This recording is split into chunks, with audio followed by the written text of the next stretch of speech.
Hai, halo, assalamualaikum teman-teman. Ini aku lagi vaksin COVID-19. Ini gerah banget loh teman-teman. AC-nya mati dan aku sendirian. Nanti siang aku mau bikin video tentang bayi tabung. Doain aku ya terus semangat. Terus teman-teman jangan lupa nonton video aku dan kasih aku semangat. Sampai ketemu nanti siang teman-teman. Dadah. Halo teman-teman, Assalamualaikum warahmatullahi wabarakatuh. Teman-teman, aku habis vaksin COVID-19, lumayan lelah banget. Maaf ya kalau mukanya kucel-kucel. Teman-teman, di sini aku mau bahas tentang biaya bayi tabung yang aku tahu. Jadi di sini aku ngambil 3 referensi rumah sakit yang memang sudah ahli dalam klinik infertilitas, dan ini aku ambil 3 wilayah. Jadi rumah sakit yang pertama itu yang di Depok, terus di Tangerang kalau nggak salah, karena aku belum pernah ke sana juga sih.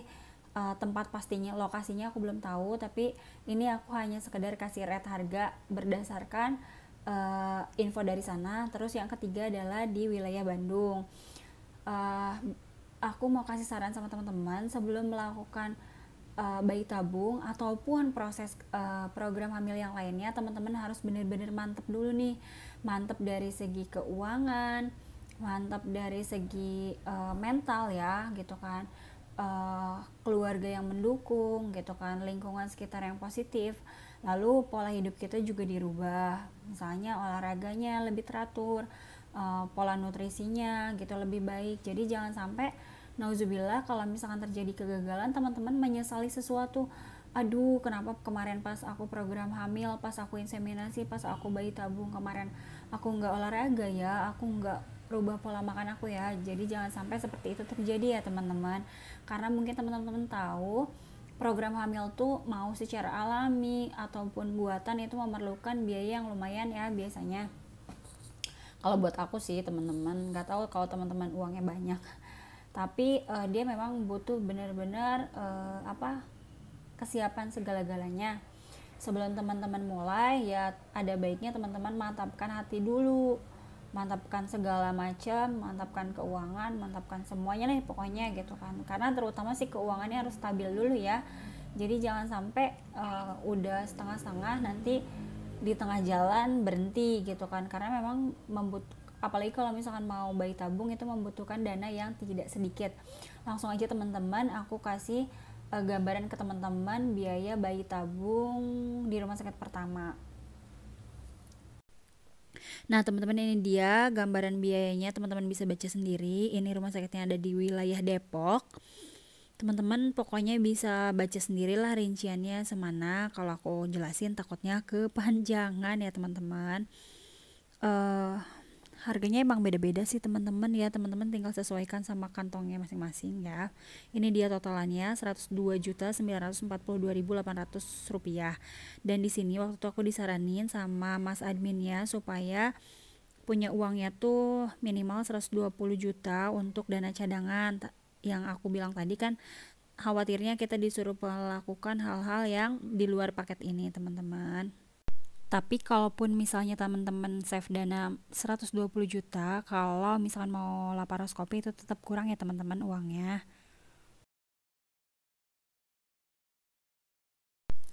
Nah, ini untuk rumah sakit yang kedua, klinik infertilitas di daerah Tangerang ya teman-teman. Ini ada paket bocah 1 64.980.000.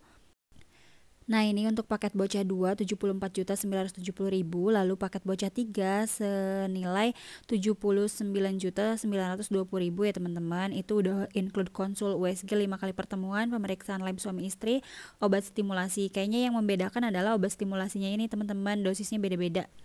Teman-teman bisa baca sendiri untuk bocah 1 sampai dengan 1.800 international unit, terus bocah 2 sampai dengan 2.400 international unit, dan paket bocah 3 3.600 international unit. Jadi mungkin dia yang membedakan harganya itu adalah dosis untuk obat-obatan stimulasinya ya teman-teman.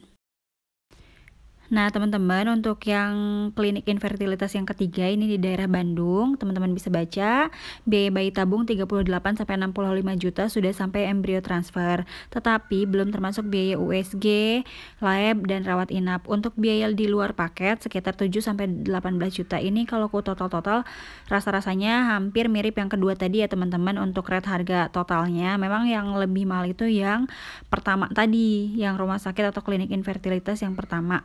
Kalau masalah harga itu bisa teman-teman sesuaikan dengan kemampuan teman-teman masing-masing ya, teman-teman. Semua rumah sakit aku rasa punya kelebihannya masing-masing, pelayanannya masing-masing, lebihnya di mana. Dan ya tadi aku bilang teman-teman harus nyaman ya, karena harus nyaman dan harus mempersiapkan mental. Tidak semua berjalan lancar. Teman aku kemarin yang barengan aku waktu itu inseminasi, teman aku bayi tabung ada 3 orang, qadarullah 3-tiganya gagal. Ya ada juga yang berhasil, tapi ya gitu, kalau berhasil kan kita nggak usah persiapin mental juga istilahnya ya, memang itu yang kita harapin ya. Tapi sekalinya gagal, ya itu yang harus disiapkan mental. Kalau perlu memang harus konsultasi dengan psikolog, karena mungkin sekalipun yang banyak uangnya, pasti namanya gagal pasti ada sedihnya juga lah, teman-teman gitu. Nggak hanya karena duitnya banyak terus dia biasa aja, karena tahapannya untuk memulai tahapan itu juga mentalnya kayak diaduk-aduk kali ya, teman-teman. Jadi selain persiapan keuangan ya persiapan mental perlu banget, apalagi kalau misalkan memang tingkat keuangannya ya masih standar kayak aku yang harus menabung dan perlu waktu gitu. Jadi sekalinya gagal tuh bener-bener harus persiapan, teman-teman, mentalnya jangan sampai down. Setelah itu harus cepet-cepet bangkit. Kalau misalkan gagal ya berarti kita harus memulai nabung lagi gitu. Nah segitu dulu info aku kali ini, harus semangat hari ini. Dadah teman-teman, wassalamualaikum warahmatullahi wabarakatuh.